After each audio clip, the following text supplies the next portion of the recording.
নাৰায়ণগুৰিৰ নিহংক হত্যাকাণ্ডৰ 11 বছৰ ন্যায় কেতিয়া? ন্যায়ৰ অপেক্ষাত বিষাদলেণ্ড নাৰায়ণগুৰি।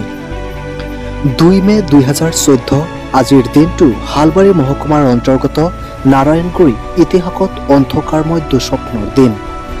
2014 চনৰ এই দিনটোতে সংঘটিত হৈছিল এক নাৰকীয় নৃশংস হত্যাকাণ্ড, য'ত অজ্ঞাত বন্দুকধাৰীসকলে গুলীচালনা কৰি হত্যা কৰিছিল প্ৰায় 40জনকৈ নিৰীহ লোকক।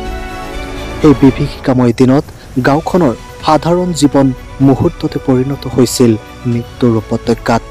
নিহতসকলৰ ভিতৰত আছিল মহিলা, শিশু আৰু বৃদ্ধ। আততায়ীৰ বুলেটত বাচি যাব পৰা নাছিল কোনোৱে। এই ঘটনাই কঁপাই তুলিছিল সমগ্ৰ ৰাজ্য তথা দেশৰ জনগণক। ঘটনাটোৰ 11 বছৰ পাৰ হৈ গ'ল। এই সময়ছোৱাত বহু প্ৰতিশ্ৰুতি, বহু তদন্ত, কিন্তু বিচাৰ আজিও নহ'ল। বহু পৰিয়ালে হেৰুৱালে পিতৃ, মাতৃ, স্বামী, সন্তান। তেওঁলোকৰ চকুত আজিও চকুপানী। মুখেৰে ওলাই থাকে একেটা প্ৰশ্ন, ন্যায় কেতিয়া? ঘটনাৰ পৰিপ্ৰেক্ষিতত গঠিত হোৱা তদন্ত আয়োগবোৰৰ প্ৰতিবেদন জনসাধাৰণৰ হাতলৈ কেতিয়াও সম্পূৰ্ণভাৱে নাহিল। সন্দেহভাজন কেইজনমানক গ্ৰেপ্তাৰ কৰা হৈছিল বুলিও বাতৰি পোৱা গৈছিল, কিন্তু বিচাৰৰ পথ এতিয়াও অন্ধকাৰময়। আজিৰ দিনটোত নাৰায়ণগুৰিত ABMSO, AMSOৰ লগতে বিভিন্ন দল সংগঠনৰ লগতে ভুক্তভোগীসকলে পালন কৰিছে শোক দিৱস। নিহতসকলৰ স্মৃতিত প্ৰতি বছৰে আয়োজন কৰা হয় দোৱা অনুষ্ঠানৰ। শোক সভাত অংশ লৈ মৃতকৰ পৰিয়ালে পুনৰ দাবী জনাইছে ন্যায়ৰ বাবে ৰাষ্ট্ৰীয় স্তৰত পুনৰ তদন্ত হওক, দোষীৰ শাস্তি নিশ্চিত হওক। এই হত্যাকাণ্ড কেৱল এটা অঞ্চলৰ ইতিহাস নহয়, ই হৈছে ভাৰতৰ গণতান্ত্ৰিক বোধৰ ওপৰত এটি আঘাত। 11 বছৰৰ অন্তৰালতো যদি বিচাৰ নহয়, তেন্তে সেই শোক সদায় বোজা হৈ থাকিব সমাজৰ ওপৰত। ব্যুৰো ৰিপৰ্ট, পাব্লিক টক্স 24 নৰ্থ ইষ্ট।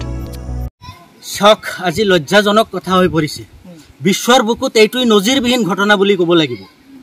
যি সময়ত নেকি অসম চৰকাৰ হস্তম হৈ আছিলে, BTC চৰকাৰ হস্তম হৈ আছিলে, সেই সময়ত হাগ্ৰামা মহিলাৰী নেতৃত্বাধীন BTC চৰকাৰ আৰু অসমত তৰুণ গগৈ নেতৃত্বাধীন কংগ্ৰেছ চৰকাৰ আছিলে।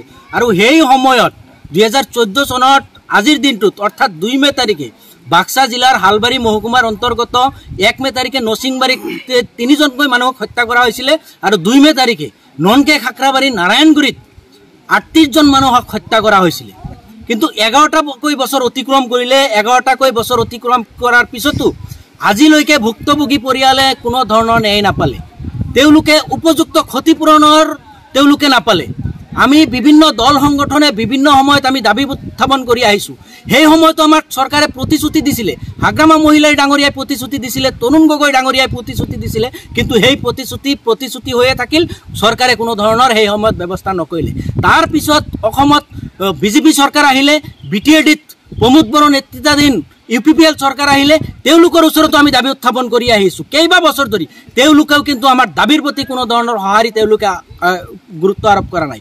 আমি দাবী উত্থাপন কৰিছোঁ যে সেই সময়ত যিসকল মানুহক হত্যা কৰা হৈছিলে, সেই ভুক্তভোগী পৰিয়ালসকলক ন্যায় প্ৰদান কৰিব লাগিব আৰু উপযুক্ত ক্ষতিপূৰণৰ ব্যৱস্থা তেওঁলোকে কৰিব লাগিব বৰ্তমানৰ চৰকাৰখনে। আৰু যদি বৰ্তমানৰ চৰকাৰখনে যদি কোনো ধৰণৰ ব্যৱস্থা নকৰে, তেতিয়াহ'লে ভাবিম এই BTCত হাগ্ৰামা মহিলাৰী ডাঙৰীয়াৰ নেতৃত্বত যি ধৰণে তেওঁলোকে গুৰুত্ব প্ৰদান কৰা নাছিলে, আমি ভাবিম প্ৰমোদ বড়ো নেতৃত্বাধীন চৰকাৰেও সেই ঠিকেই একে ধৰণৰ পথৰে যাত্ৰী হ'ব। তেওঁলোকেও কোনো ধৰণৰ গুৰুত্ব আৰোপ কৰা নাই। আৰু বিশেষ কৰি ক'ব লাগিব এটা ডাঙৰ কথা, আপোনালোকে জানে সেই সময়ত AMSO, ABMSOকে আদি কৰি বিভিন্ন সংগঠনৰ দাবী আছিলে যে ইয়াত এটা বেটেলিয়ন কেম্প বহাব লাগে। কিন্তু আমি দেখা পাইছোঁ বেটেলিয়ন কেম্প সেই সময়ত বহাইছে যদিও কেইবাবাৰো এই বেটেলিয়ন কেম্পখন উঠাই লৈ যোৱাৰ কাৰণে যোজা চলাইছিলে। বিভিন্ন সংগঠনে প্ৰতিবাদ কৰাৰ পিছত কিন্তু লোৱা নাই।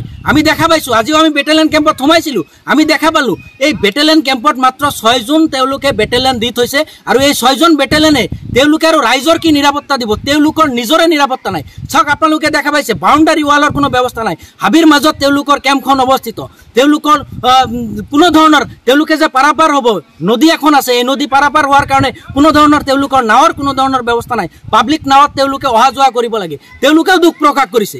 আমি দাবী উত্থাপন কৰিছোঁ চৰকাৰৰ ওচৰত, এই বেটেলিয়ন কেম্পখন অতি সোনকালে তেওঁলোকে আৰু অলপ ভালদৰে কৰাৰ ব্যৱস্থা কৰিব লাগে, বাউণ্ডাৰী ৱালৰ ব্যৱস্থা কৰিব লাগে আৰু অধিক বেটেলিয়নৰ ব্যৱস্থা ইয়াত কৰিব লাগে আৰু ভুক্তভোগী পৰিয়ালসমূহক ন্যায় প্ৰদান কৰিব লাগে। যিহেতু ভুক্তভোগী পৰিয়ালসকলে প্ৰতি বছৰেই তেওঁলোকে আজি যেনেকৈ আপোনালোকে দেখা পাইছে দোৱা অনুষ্ঠানৰ আয়োজন কৰিছে, প্ৰত্যেক বছৰেই তেওঁলোকে কৰি আছে। আৰু আমি এই দোৱা অনুষ্ঠানত এইবাৰ আমচু এবিএমচুকে আদি কৰি বিভিন্ন দল সংগঠন আমি একত্ৰিতভাৱে উপস্থিত হৈ ঐক্যবদ্ধভাৱে আমি চৰকাৰৰ ওচৰত দাবী উত্থাপন কৰিছোঁ।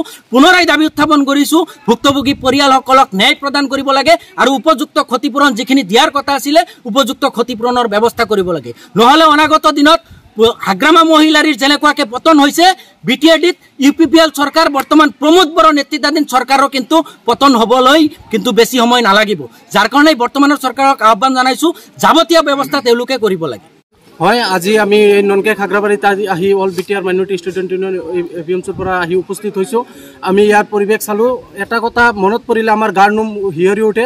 2014 চনত যেতিয়া লোকসভা ইলেকশ্যনৰ পাছত যেতিয়া তেতিয়াৰ চৰকাৰ হাগ্ৰামা মহিলাৰীৰ নেতৃত্বাধীন মন্ত্ৰী প্ৰমীলা ৰাণী ব্ৰহ্মই যেতিয়া এটা কুটু মন্তব্য দিছিল যে মুছলমানসকলে আমাক ভোট দিয়া নাই, সেই মন্তব্যৰ ওপৰত ভিত্তি কৰি যেতিয়া তেতিয়াৰ হাগ্ৰামা চৰকাৰৰ বাহিনীয়ে যে এই ননকে খাগ্ৰাবাৰীত এটা বৰ্বৰ হত্যাকাণ্ডৰ এটা ঘটনা ঘটাইছিল, গুলী চালনাৰে নিৰীহ শিশুসকলৰ পৰা আৰম্ভ কৰি মহিলাসকলক এৰা নাই, তেওঁলোকে যেনেকুৱা বৰ্বৰ হত্যা কৰিছিল, সেই হত্যাৰ কথা মনত পৰিলে আমাৰ এতিয়াও গাৰ নোম শিয়ৰি উঠে। BPF চৰকাৰক আমি প্ৰত্যাহ্বান জনাইছোঁ আৰু সেইটোৱে BTR-বাসী ৰাইজে একত্ৰিত হৈ BPF চৰকাৰক বিদায় জনাই প্ৰমোদ বড়ো চৰকাৰক যে আঁকোৱালি লৈছে, সেই প্ৰমোদ বড়ো চৰকাৰে যিটো প্ৰতিশ্ৰুতি দিছিল যে BTR-ত শান্তি চুক্তি এটা ঘূৰাই আনিব, শান্তি চুক্তি আনিব, আমি অকল শান্তি পালেই নহ'ব, এই শান্তিটো আমাৰ চিৰস্থায়ী হ'ব লাগিব।